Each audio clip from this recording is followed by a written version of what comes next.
afternoon, and welcome back to this week's episode of Since I Was Young, a podcast dedicated to all things Heart of Midlothian. This week, I am delighted to once again be joined by John, as we will be talking through our thoughts on the Scottish Cup semi-final exit at the hands of Aberdeen that we suffered on the weekend just past there at Hampden Park.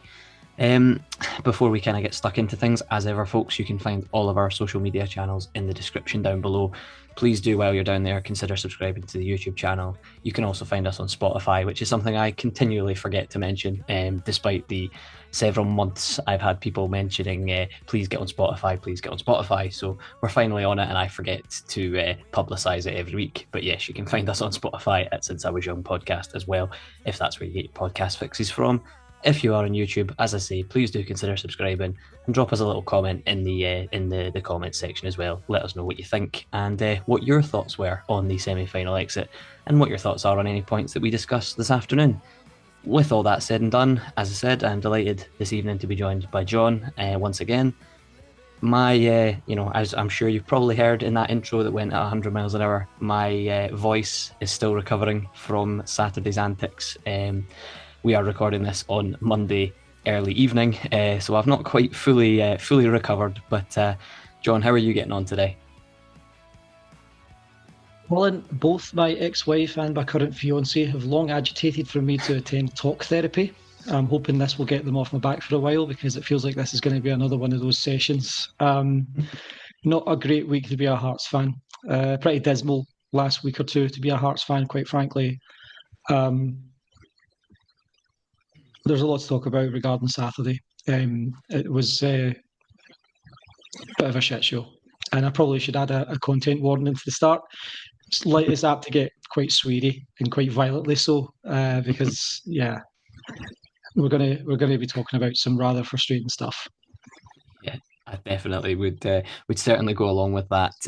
Obviously, I mean, we may as well just jump straight into it. I went through to Glasgow with my family, and we went through, and obviously I said it to a lot of people prior to the game that I didn't really have a great deal of expectation because of obviously our recent form compared to Aberdeen's recent form. And there was just a part of me that thought, you know what, I'm going along because it's your obligation as a Hearts fan to attend if you get to a big game such as that. And let's be honest, we've got one of the best fan bases in the country. I don't think there's any questioning that. Certainly one of the most loyal, I would imagine. Number one. Yeah, I would suggest so. Certainly the most loyal, considering what we've had to put up with this particular season, but also one of the most frustrating fan bases in the country as well. But I think every fan base has that element, and I'll probably touch on that as we go along. But as I say, we got on the train and went along to Hampden for the 12:30 kickoff. I was more in hope than expectation, as I say.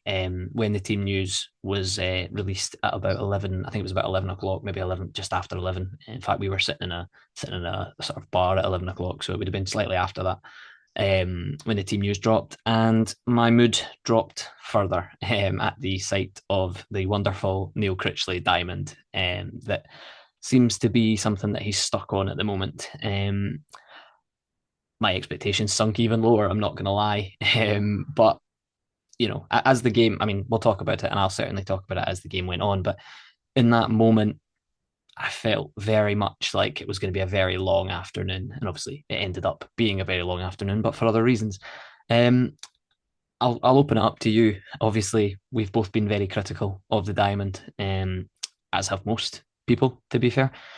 I think it has its benefits, but I don't see as many benefits as I do negatives, particularly at the top end of the pitch, which again I'll touch on as we go. But what did you feel like at sight of that wonderful Critchley diamond?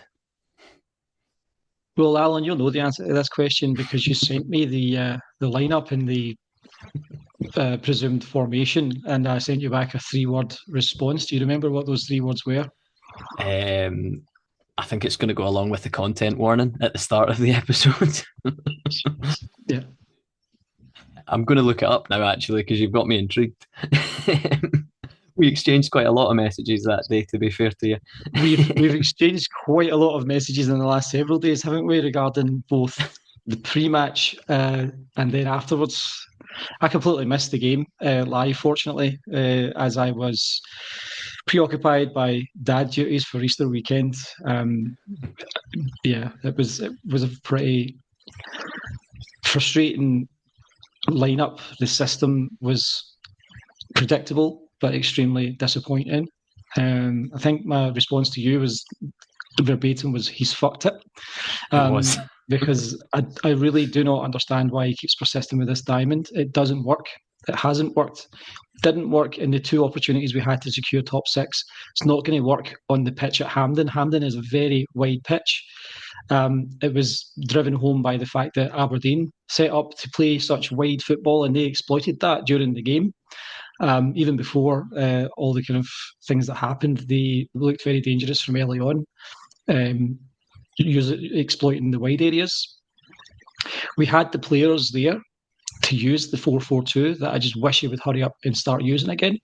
Spittle was there on the bench. You had Musa and Khartoum on the bench as well. But instead, he sets up in this 4-4-2 diamond. I don't feel that starting Wilson was the right move. I feel like this has almost been done as a reward for Wilson's efforts earlier in the season. It's not because of recent form, especially. I don't understand why you couldn't just go 4-4-2 and start with that front two of Shankland and Cabangu up front. Yeah, no, It's a daft decision, and I wouldn't have started Grant either. And I know that I've been very critical of Grant, and to be fair to him, he didn't have a bad game. He was pretty decent on Saturday. yeah, But on that pitch, in that moment, and on that occasion, I feel like a midfield two of Benny and Devlin. Devlin, he's got that energy, and that grit and that drive.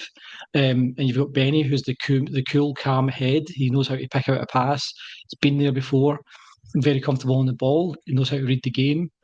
Have them two flanked by I would have probably gone with Spittle and Musa, because those two did work very well on the wide edges of a 4-4-2 earlier in the season. I understand that the change to the diamond was somewhat caused by circumstance, the Devlin concussion being the sort of core of that. Devlin is back now. We have the players now to play the system that was working prior. Why does he keep persisting with this? I know, and it is frustrating. And there's my the first time I've used my favourite word of this week's episode, and I'm sure it won't be the last. But what I will say, as the game started, it actually, and this is the thing that frustrates me about this diamond that we continue to kind of stick with. We looked all right in the first 15 to 20 minutes, well, 15 to 19 minutes. Coming forward, we had a few set pieces, a few corners. Sadly, they came to nothing. You can see why the club wants to appoint a set piece coach for next season, but it would be a good start if we actually had someone that could cross a football rather than just a coach telling them how to set up for a corner. Yeah. But again, that's a conversation we'll have in a further episode, I would imagine. But in the first, as I said, the first sort of 10, 15 minutes, you could see that high press, you could see that energy, you could see that drive to try and get in the Aberdeen players' faces. And I think, Critchley spoke about the diamond and sort of said, what it does is it basically, with Cabangu and Wilson being the sort of wider players. And again, I take issue with Wilson and Cabangu being forced wide because it's not where they're at their strongest at all. But that's what the diamond does, because Shanklin's in that middle area and Cabangu and Wilson are kind of made to go wider, because there's not a lot of width from behind them. But they occupied the Aberdeen fullbacks, and then the wingers of Aberdeen were forced to go inside, and it was trying to sort of crowd out the middle, and it did work. The game, prior to obviously the major turning point in the game, the system was working, albeit we just lacked that presence in the box, which obviously is going to happen when your only player that's really in there is Shankland, because Cabangu and Wilson are on the wide areas putting the crosses in when they should really be in the middle of the box getting on the end of them. But then obviously I want to say promising start. I'm not sure I would call it promising. I would call it reasonable start was undone after 19 minutes from an Aberdeen corner. Zonal marking is something I will never, ever, ever get my head around, particularly at our level. I don't understand the need for it. Just go man for man and keep it simple and basic. But again, maybe that's too simple and basic for the analytics amongst us. But basically, The corner's crossed in. Papaguai is all alone and heads a ball off the crossbar. And unfortunately, it just ricochets and goes in the stand. I didn't even see it, to tell you the truth. I looked up and saw Craig Gordon sitting on the floor and wondered what had happened, and then realised the ball was in the back of the net. And yeah, I would say it was against the run of play to an extent. There was a potential VAR call for a potential offside, but it didn't come to anything. I can't remember who the Aberdeen player was, but there was somebody in front of Craig Gordon prior to the corner being taken, and Gordon sort of shoves him out the way or sort of moves him to the side as goalkeepers tend to do. Was he interfering with play? No, because the play hadn't started at that point. The ball wasn't crossed in. So there's, he may well have been offside prior to the ball being kicked, but by the time the ball's in the back of the net, he's not interfering, unfortunately. So yeah, like I say, it was against the run of play. In my view, it's a shame. It's avoidable because of the zonal marking situation and the corner setup that we have. I'm not going to blame Gordon for it. It's just bad luck, I suppose, in that sense. Yeah, it's a bad bounce as well. It's a very powerful header. Um, he's hit the header with quite a lot of power. It's rattled off the crossbar, and from there it can go anywhere. We've seen it happen so many times, and it just so happens that it hits Craig Gordon in the back and trickles in. It's one of those own goal situations that's just not a whole lot you can do about it. I felt that the response to the first goal was fantastic from Hearts. They looked like they woke up quite a bit. They Yeah, looked like they had a drive to try and get an equaliser. What I would slightly argue with you on is the efficacy of the diamond early on. I feel that in that kind of situation, trying to box the wingers of Aberdeen in isn't really sufficient. We should have been trying to take the game to them. yeah, I think that after we went down to 10 men, was sort of the telling sign for me. Like they didn't look all that inspired, Aberdeen, at any point during the course of the game. I feel if we yeah, had just taken the game to them and treated it like a semi-final, we could have gotten much more out of the game. But yeah, instead, we relied on this tried and tested, and it's been proven to be woefully inadequate for me. Like, how many games have we blown teams away from using the diamond? How many yeah, games have we managed to hold on to a lead or even a draw using the diamond? We have how many games, conversely, have we thrown away using the diamond? yeah. I have You're not been wrong. very staunchly defensive of Critchley. Setting us up in that way on that pitch on Saturday is indefensible. He That's needs to fair. have learned his lesson. Yeah, well, I listened to last week's show, and you and both did you did the split show last week, and you both made fantastic points. I felt very well argued. Ewan specifically talking about Critchley and the managerial situation, I thought was very interesting because I've broadly disagreed with Ewan on Critchley. But after Saturday, I feel like perhaps it is valid to ask the question: Is this the guy to take us forward from the summer? yeah, Because I if think he's it's not going to fair. learn his lesson and go back to what worked in a semi-final of the National Yeah. Cup Hmm. and take the game to Aberdeen, who have been in free fall for the entire second half of this season, Yeah. maybe I've been wrong about Critchley and he isn't the guy to take us forward. I don't know. I Yeah. still would lean slightly towards giving him a pre-season, but Hmm. I'm very unhappy about the way that he set us up. Yeah. And I feel that the way he set us up ultimately, it didn't necessarily cost us the goal, but it certainly cost us the momentum I in get the you. game because we started the game positively even with that formation. I feel if we had Mhm. played a wider system, if we had played a system that allowed more free flowing movement, we would have probably been 2-0 up by then. Yeah. I think that the We could thing have, is we as could have, we could, well. No, I was just yeah, going to sorry, sorry to cut you off. I don't want to go down the Critchley rabbit hole at the moment. I feel like there's a of whole other course. conversation to have with that. But Yes. again, it would not surprise people to know that I agree with you, and I'm kind of, to sum it up and to keep it short, I was on the fence about Neil Critchley and I'm still on it, but I can lean to one side or the other at the moment. And at the moment, there is that element of, is he the man for the long term? I don't think so. But yeah, I'm kind of, I'm on the same page as you, so I'm not going to repeat what you said word for word. But again, I do agree Yeah. with you. A big Yeah. moment to Just to a move big past moment. that with one, sorry, just one last point No, on no, that. of When course. when the boldest headlines leading into the semi final have been your inability to switch from the diamond, and then you Yeah, just don't. Yeah, And then it turns out that if we had played just slightly more free flowing football, we could have been 2 up by the time they even scored. They yeah. weren't all that I don't. great. No, I don't disagree with you. I don't disagree with you. But then obviously a big moment happened prior to the equaliser, and that was Cammy Devlin heading the ball away from a clearance. It was Morris who had gone round Gordon, and he chipped the ball across, and I thought it was going to be a goal. You know, Gordon comes out, Morris goes round him. It's a little dink to the back post, and I think it might have been maybe it was Keskinen or whoever it was at the back post, but Devlin gets in first and clears it. And that was only 2 or 3 minutes before our equaliser. So, you know, it shows you Devlin's importance in that moment and in that role that he was, you know, put in to do. It's the typical Cammy Devlin terrier type of role, and he did it incredibly well during the game. But obviously, we skipped to the equaliser, the one moment of joy in an otherwise disappointing afternoon was a Lawrence Shankland Yeah. finish from a James Penrice cross. Always nice to see Shinnie make an absolute mess of it, and he certainly did that. It was a good finish from Shankland, I have to say as well. He sort of took it very well and just drilled it through the goalkeeper's legs.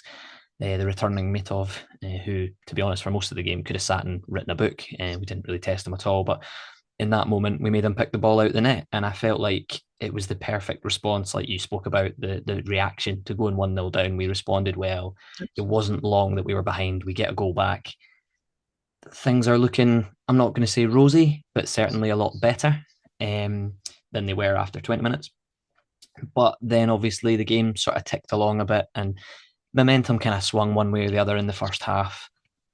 Then, of course, we have the Steinwender red card 2 minutes before the halftime break. Now, I don't know where your head is at with it, but I'm going to say my piece on it, and then either you'll agree with me and we can move on, or you'll disagree and we'll have a conversation, as we tend to do.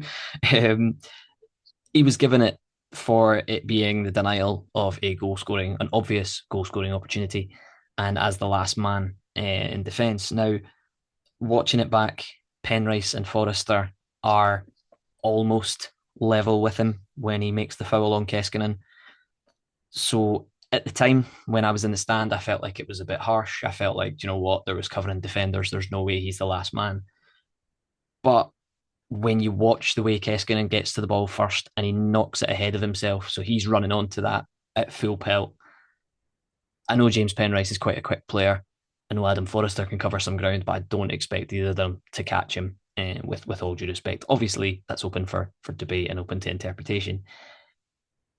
The proximity from the goal, you know, being that it was just inside the halfway or just inside our half, adds to that as well. However, he does have an entire half of a pitch to himself in which to kind of gallop forward and be in on one with Gordon. So would you call it an obvious goal scoring opportunity? I certainly would, because he was going to be one with the goalkeeper. And again, you know, at the time, it's that sort of emotion that I was watching it, and I'm thinking, Beaton's going to send him off here, and I don't think it should be.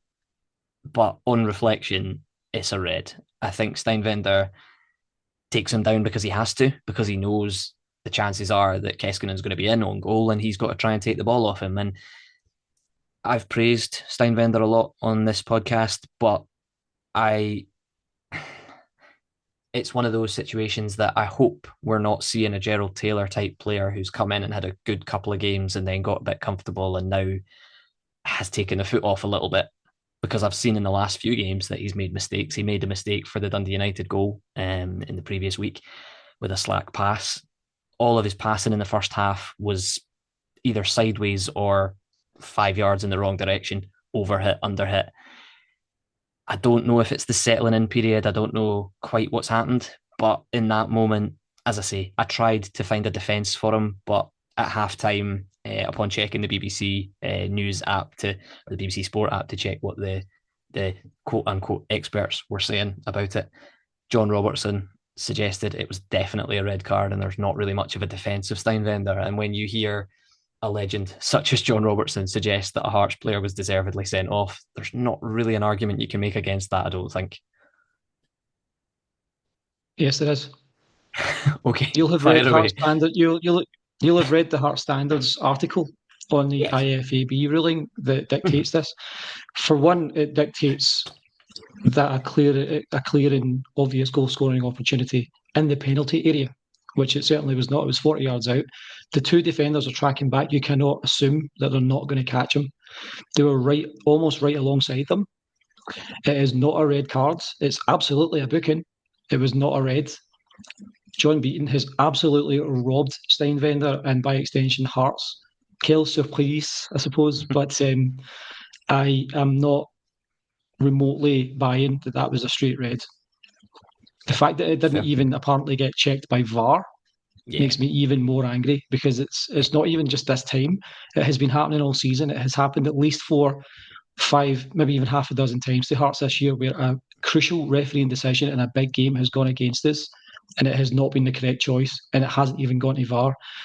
At least half of those, by the way, have involved John fucking Beaton. Yeah, well, we'll The touch on the fact that that refereeing. man, yeah, the fact that that clown officiates organised football matches at any level, let alone National Cup semi-finals, is a disgrace. Yeah, no, I don't disagree with you. I think it's interesting, and there are sort of both aspects that I can see. But to me, it's a red, and I don't want to say that lightly, but I felt like it was a correct decision. Unfortunately, as much as I wanted to hurl abuse at John Beaton for that, I saved it for later on. Um, but we then Because it gets obviously, worse, mate. It gets oh, worse. it does, and we'll go on that as we go. And obviously, Hearts have released something today that we'll talk about as well at time of Yeah. recording earlier on today. But we'll talk about that kind of as we wrap things up. But Mm. yeah, The the one other Steinvender, thing that I would add to that though is that I'm having a look here at the IFAB law here under Law 12, Fouls and Misconduct via Heart Standards. And at the end of that paragraph, it says the following must be considered. Now, it doesn't say any two of the following must be considered. It says the following must be considered. The first one is distance between the offence and the goal. Now, again, earlier in the paragraph, it says where a player commits an offence against their opponent within their own penalty area, which denies an opponent an obvious goal scoring opportunity, and the referee awards a penalty kick, the offender is cautioned if the offence was an attempt to play the ball or a challenge for the ball. In all other circumstances, the offending player must be sent off. It was not in the penalty area. And yeah, the it's true, following must be considered distance between the offence and the goal. It was 40 yards out. General it's true. direction of play is probably the only one that actually goes in the favour of sending him off. The other three, it's not a red. So It's not a red. It's as you simple as that. thinking, you thinking he should have shown him a yellow, and then maybe VAR might have said, "Oh, we think it could have been a red." Do you think that's maybe how it would have went otherwise? If VAR had had a look at it and said you might want to check this, absolutely. Mm-hmm. Even with the straight red, why is VAR not saying you might want to have a look at that? Because I think you've, and it's like Neil Yeah, Critchley accurately pointed out after the game, he couldn't wait to get the red card out of the pocket. yeah, yeah. His ego just will not allow him to not be the centre of attention when it comes to refereeing, particularly Hearts games. I do not know what it is he's got against us, but it's an absolute fucking disgrace. Yeah, no, you're not wrong there. You're not wrong there. But then obviously we had to hang on for the next couple of minutes to get in at halftime, and we managed to Yeah. do that. Got in at halftime, 1-1. Then came the tactical changes. Now I had turned and said to those that I was with in the stadium, I said, the smart choice here is to take James Wilson off and bring on Frankie Kent or Halkett, because as good as Wilson was, I think Wilson is the one that you sacrifice between Kabangu and Wilson, to be honest, just purely for the pace that Kabangu has. And Wilson's not slow, but I feel like Kabangu's pace could have helped us a bit more in the second half as the game played out. But to my surprise and shock, as the second half kicked off, we saw both Craig Halkett and Frankie Kent come on for James Wilson and Elton Kabangu, who were both withdrawn. Um, it surprised me. It certainly surprised me to see both forwards going off, and it also felt like it was a shot for Critchley to kind of shut up shop almost and try and be defensive and hunker down and see the game through. And listen, I won't go into too much on it, but if it works and we get the game to penalties and we go on and win, the man's a genius. He's got us to a semi final. He's got us to a cup final with 10 men against an Aberdeen onslaught, which is basically what we had in the second half. But the flip side of that is, in the people that are obviously critical of Critchley and the people that are not to say against them because that's maybe a bit too harsh or maybe a bit too strong, but it's probably accurate. They label it as defeatist and too defensive. And again, I can see both camps on that.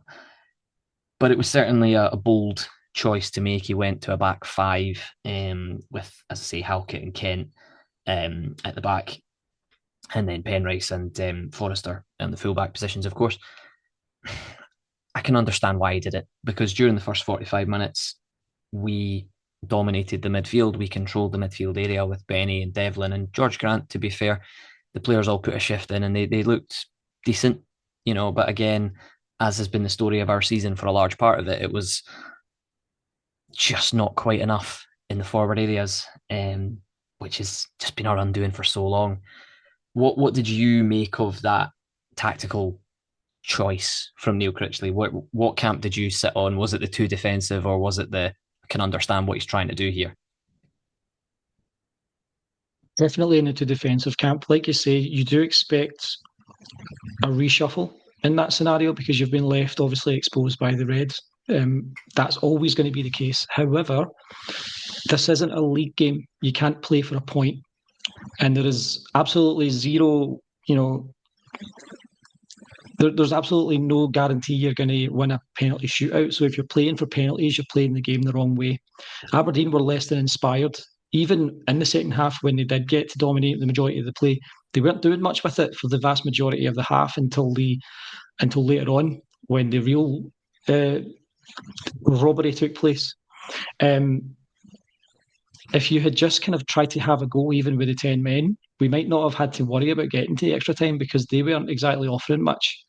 The one chance we actually had at goal in the first half, we scored.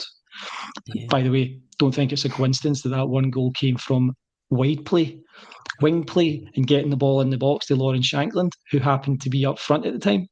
Mm-hmm. Just saying, just as an aside, like it's almost No, like you're right. playing a 4-4-2 would have worked. It's beyond galling that he's decided to bring on the two centre halves and basically shut up shop for 45 minutes. Like you can't win a Yeah. semi-final by doing that. No. We are not Jose Mourinho's Porto or Inter Milan side. Like Yeah. Jose Mourinho might have made a career out of doing that, but he had like some of the best defensive midfielders that have ever played the game at his disposal. We don't have Yeah. that. No. We are not built for that kind of style of play. So yeah, I think it was a massive mistake to go so defensive so early. I think I think I think the thing is If though, you, and sorry to cut you off there, John. I just wanted to sort of make my point on it. As yeah, the of second course. half, as the second half unfolded, the system change did work. We were solid, we were camping, and it was sort of like a low block to kind of a middle block, if you want to call that, if such a thing exists. And it did work.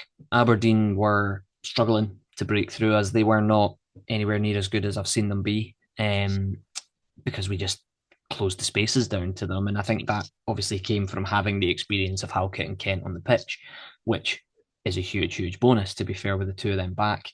Makes a massive difference. And obviously, a man that came on later in the game as well, Stephen Kingsley, coming back, was also a big plus to see him. But the changes, like I say, they did work. If the game itself, the second half in particular, wasn't really a lot to write home about in terms of chances, and I think if you were a neutral watching that, you might well have fallen asleep at that point. But the main sort of event of the second half was the Cammy Devlin first yellow card, and I feel like I want to just touch on that first. And again, I'm sure somebody will correct me because that tends to be what happens in these. The play is offside. Cammy Devlin makes a tackle. The linesman then puts his flag up for offside. If the linesman puts his flag up when he's supposed to, play is stopped for the offside, and therefore Devlin doesn't make the tackle, doesn't get booked.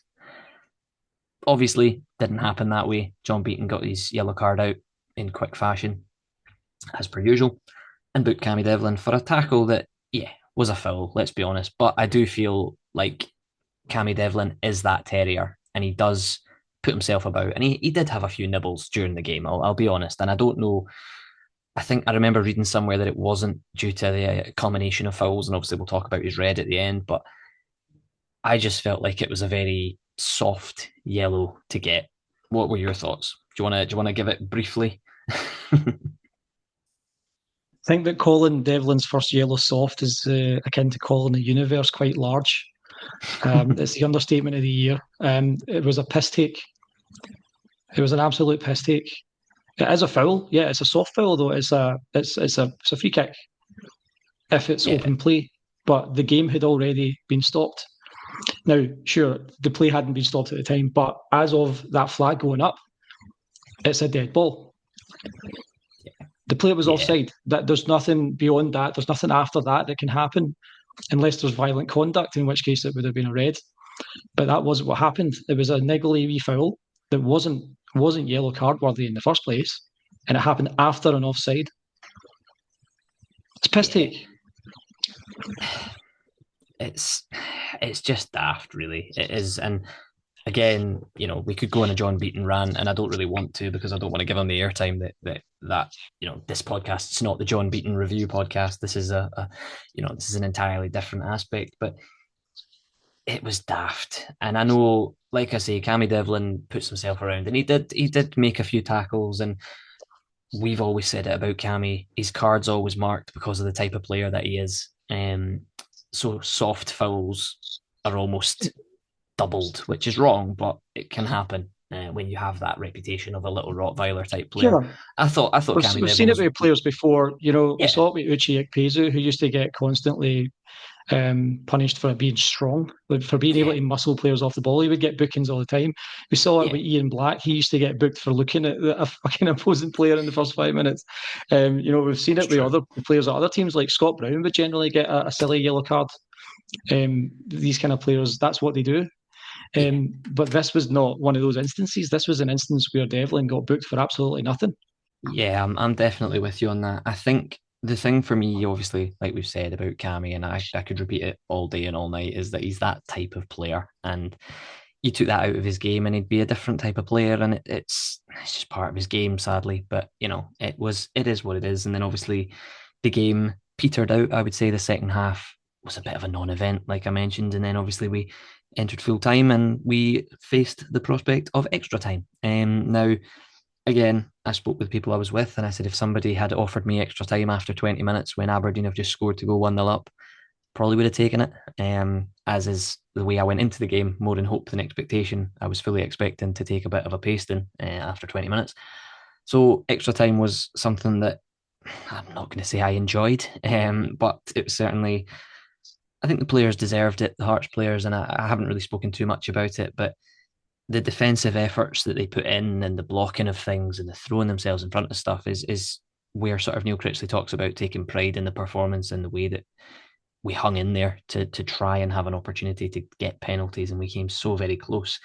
So there is an element of pride to be had in that. There were some real standout players in the park. I thought Penrice looked solid. I thought obviously Cammy and Benny were the two in the middle that I just looked brilliant. I thought Lauren Shankland put in a captain's performance for the first time in many a month, and that was very pleasing Best to shift see from as well. Shankland in a very long time. Yeah, Yeah, absolutely. definitely, definitely. And I think obviously as extra time went on, I think it was clear to see that the difference between the two sides was that Hearts were working twice as hard as Aberdeen because we had to, due to obviously the one man advantage Aberdeen held on us.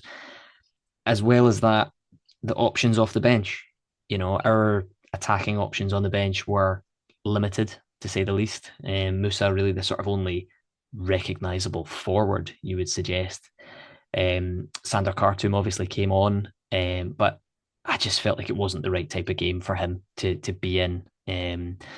As much as I have looked at the sort of glimpses that we've seen of Sander Khartoum so far, and the fact that he looks very much like a number 10 player, not being played in a number 10 position, he came into a game where we needed hard workers, we needed grafters, we needed people that were going to get stuck in. And he doesn't strike me as that type of player. Again, it's early days for him, so I'm not going to write him off as some people appear to already have done. But I just felt that our options off the bench were very much limited, whereas Aberdeen had players on the bench that they could bring on and change it, and that's what they did. I'm looking at it here. They brought on Jamie McGrath in the second half. Obviously, going to sign for Hibs in the summer. He's a hard-working midfielder. They brought on eventual match winner Daba, who obviously scored the winning goal. They changed it up. They went a bit more direct. They stopped trying to play through us because they knew that they weren't getting anywhere. and they did start going direct. They did start playing it long, and we had defenders on the park, but Aberdeen switched it up, and we didn't have the options to switch it up ourselves.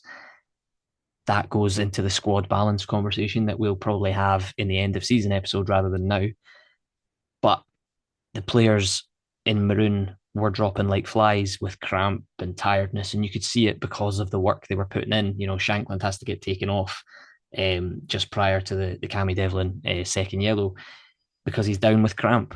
Devlin himself had a bit of cramp. Benny was down for a little bit as well. So it speaks of the fitness of the players, perhaps, but also just the general work ethic that they had put in. And I feel like Critchley sort of lent on that in his aftermatch comments about how hard they worked. So that's something to take a positive from. We asked for some form of performance and some form of heart to be shown.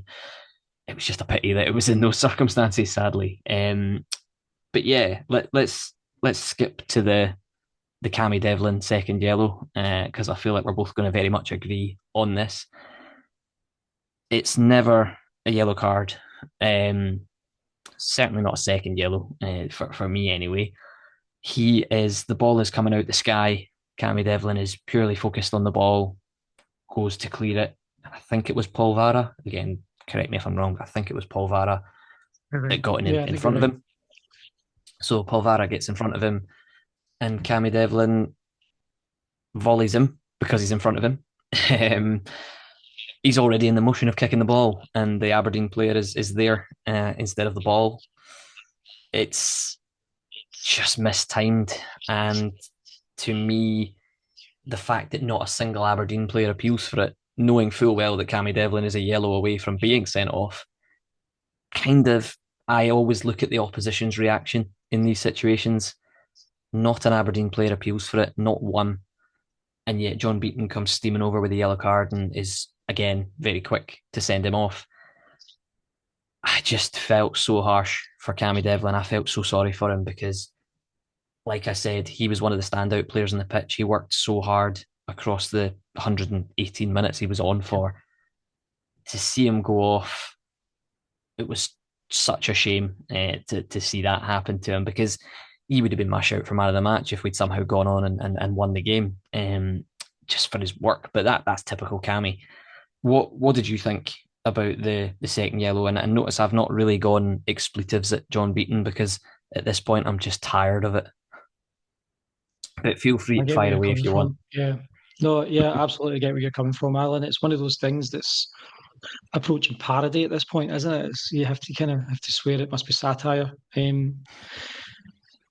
I felt so bad for Cammy Devlin. Like you say, he put in a fantastic shift. And when you look at how many games he's missed this year because of the concussion issues, for him to be then asked to play an hour and 2 hours of football and still be playing at that level of intensity at that stage just shows the heart that the guy has and how much playing for this club means for him.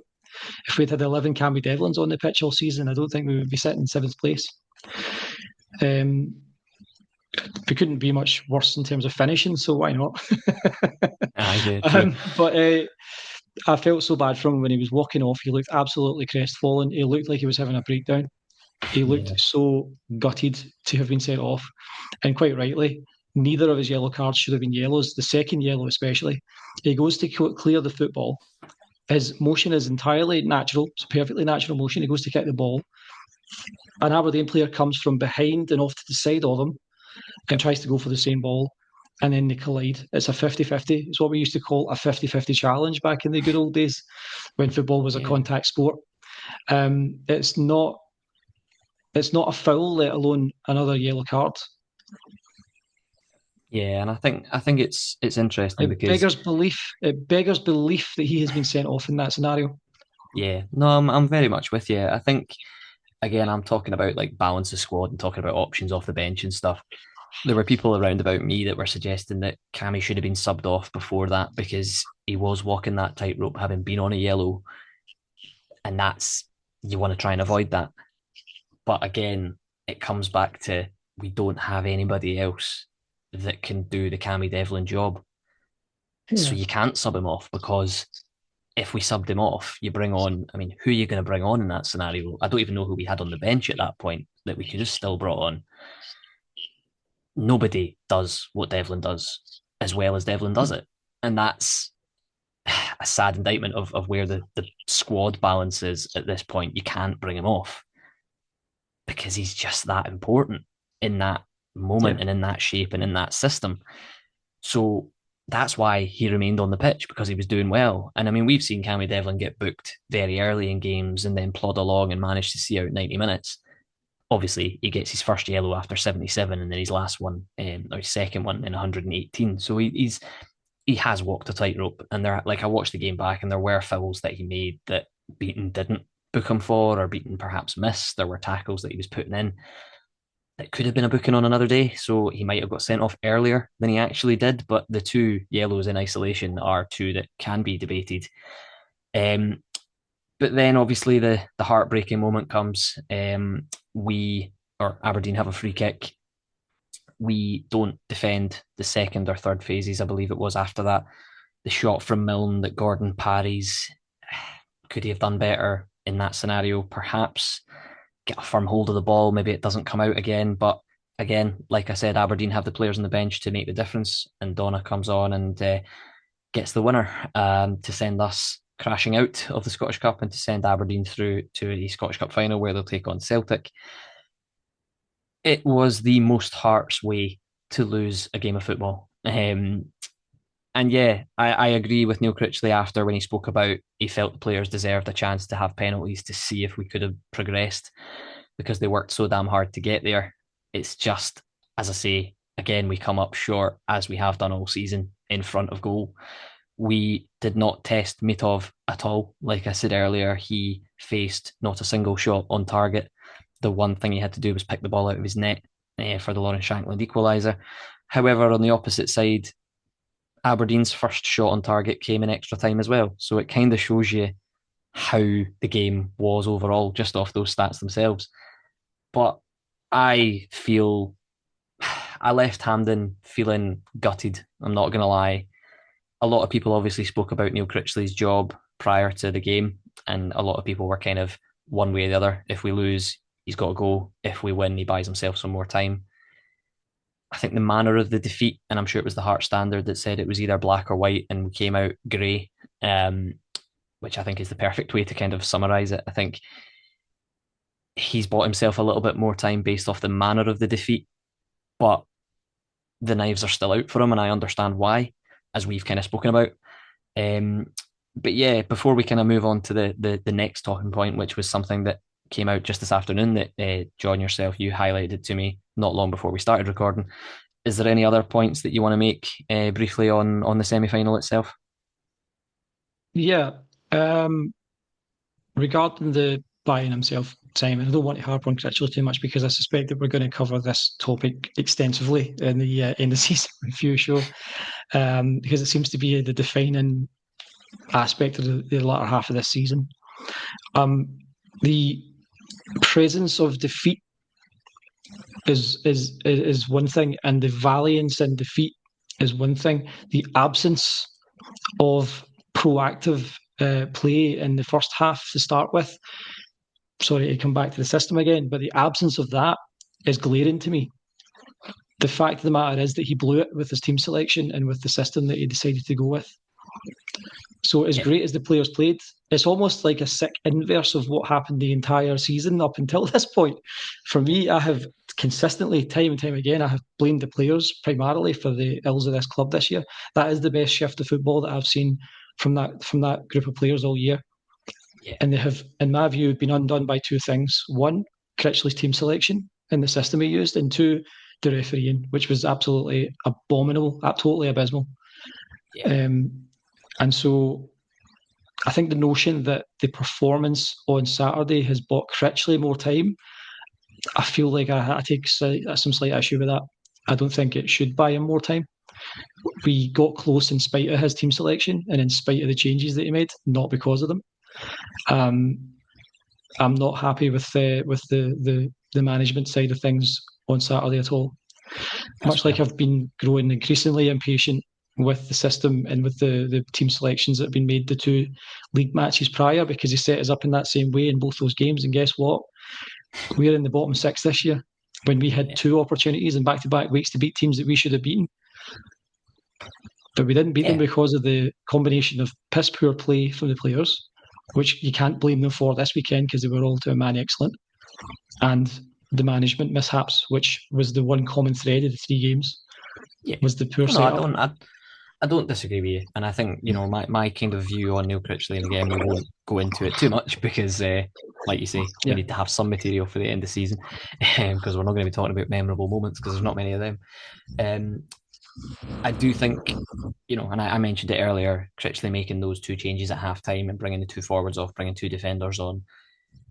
We were looking for penalties at that point. And 45 minutes into a cup semi final, like you say, to be having your eyes on penalties and seeing it out for as long you as you can't do it. can, Yeah, there's an element of sort of defeatist about that. But yep. based off the options he had off the bench, I'm not sure what else he could have done aside from taking one forward off. But he kind of explained it and said, we felt like it would have sort of it would have taken the balance out of the team, or words to that effect. I can't remember exactly what he said, but he explained why he made the subs that he did. And as is his way with the media, I kind of listened to him and I was like, okay, I can understand. I can understand why you've done it now. But he's very good with the media in that way, and he seems to be very blunt and honest and says what he thinks. And he explains himself well. I'll say that. That's probably what I want to say. But in terms of the game itself, like I said, it just became very much gutting. I left Hampden with a very sore throat, which you can still hear the remnants of due to the wonderful performance from the officials. Um, but there was a sense of pride, I have to be honest, in the players from me, because I've thrown many of those players under the bus this season for not putting the work in and not showing what Rightly it so. means to play for Hearts, and rightly so. And listen, I've been a critic of our captain for many, many, many weeks, months at this point. And again, I've had my reasons and my justifications for that. And there have been some people that have Yeah, called me same out for here. it. There have been some people that have called me out for it. And again, as is their opinion and right to do so, I will stand up and applaud him for his performance in the Scottish Cup semi final. I thought he led the line brilliantly. And I thought, particularly from the second half onwards, being asked to do it virtually alone was a very hard shift. And I'm not surprised that he went off before the end with cramp because he put in a heck of a lot of work. So fair play to him for that. He saved a captain's performance for the big stage. It was just a shame that unfortunately we won't have another return to Hampden this season as our Scottish Cup campaign came to an end. Before we finish this week's episode, we have one piece of news. And again, lots of listeners and watchers of this podcast will know that the Since I Was Young timing curse tends to be a thing where we release an episode and the club decide to put out some news that we are not privy to because we've missed it. But today, that curse has been broken. Perhaps I don't want to call it too early, but John alerted me to a statement that Hearts posted just this afternoon, essentially calling out the SFA and the refereeing decisions that took place in the Scottish Cup semi-final. Having read through the statement, it kind of reads basically as the club suggesting, don't worry, we will mention this. We are going to talk about this. We are going to highlight this to the public because there were Hearts fans leaving Hampden, streaming out of the stadium, suggesting that, like you said there, John, that refereeing was a big reason as to why we didn't get through, and that the club It was the should main be one. doing something. Yeah, and that the club should be doing something and calling it out for what it is because it's happened repeatedly with this particular referee. So the club have posted a statement effectively suggesting that they felt that, I'm going to try and read some of it now, I've still got it up on my phone. And the main things that I wanted to sort of highlight was this particular quote. It says, whilst we give credit to Aberdeen for making the most of their opportunity in the 118th minute to win the tie, we take issue with the refereeing decision immediately preceding it. It is the club's view that neither yellow card issued to Cammy Devlin in the match was warranted, and we should not have been put in the position of having to finish the game with 9 men, which directly affected the outcome. Now, that kind of sums everything up that we've spoken about for the last little while here. Aberdeen did not look particularly brilliant, and I've said it a few times in this episode. They struggled to break us down when we had 10. It wasn't until we had 9 that they took an opportunity and they scored from it. Gordon mentioned that obviously Cammy Devlin was defending that space that they then scored from, and obviously he wasn't there to do it, Yeah. which is why they've then scored the goal. So you could look at that and say, with Cammy going off, Aberdeen took advantage and finally got the winner. The statement, to me, having read it a couple of times, and again I haven't had a chance to properly go through it, there's an element of it for me. I wonder, was it necessary? I don't know what you think about it, but the way I read the statement, it comes across as they're putting it out there to appease those fans that say the club should be doing something about this. The club should be saying something about this. These conversations, they speak about having conversations with the SFA to clarify decisions. These conversations happen every week in private. Is there a need to make it public every week? No. They chose to make it public this week because they feel they have to say something. That's my interpretation. Again, I haven't read the full statement in depth, but from the brief sort of glance over I had prior to recording, that was where I took it.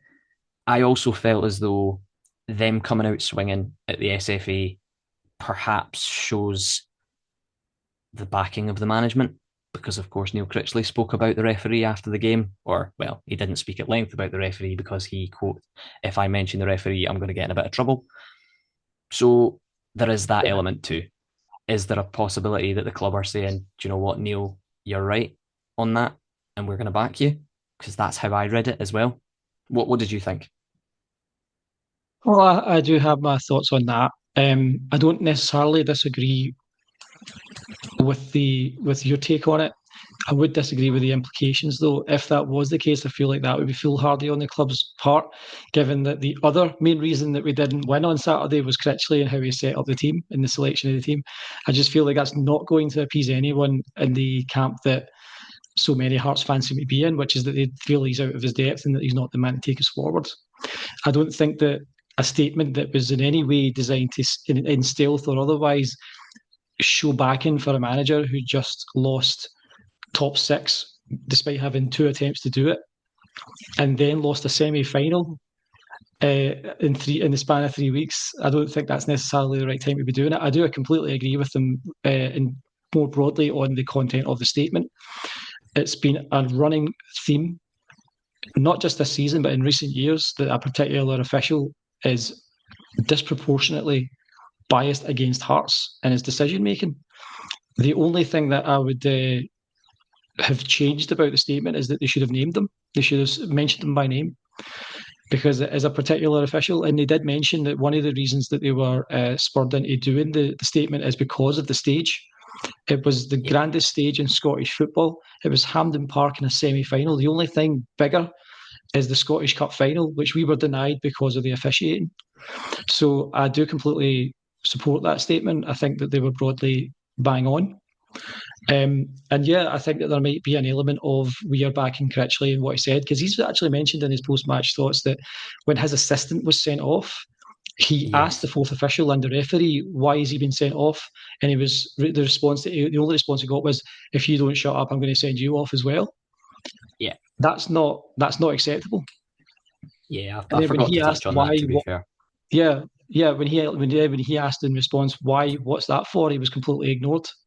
It's mm-hmm. absolutely abysmal.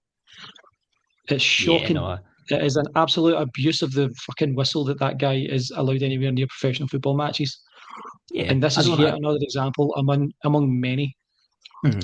So yeah, I know. 100% I the board, and it's not he's not the only official that's like that as well. Like there are several yeah, Scottish officials that are not up to the task. They just are not good enough.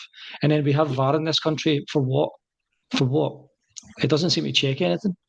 The it's things it true. tends to check tend to be things that should have been obvious decisions in the first place.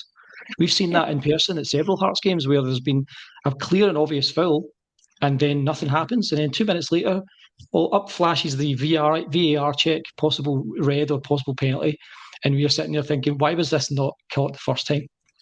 it's true. It's It's not. true. It's And not. It's not fine margins that we're dealing with here when it comes to VAR. It's obvious things.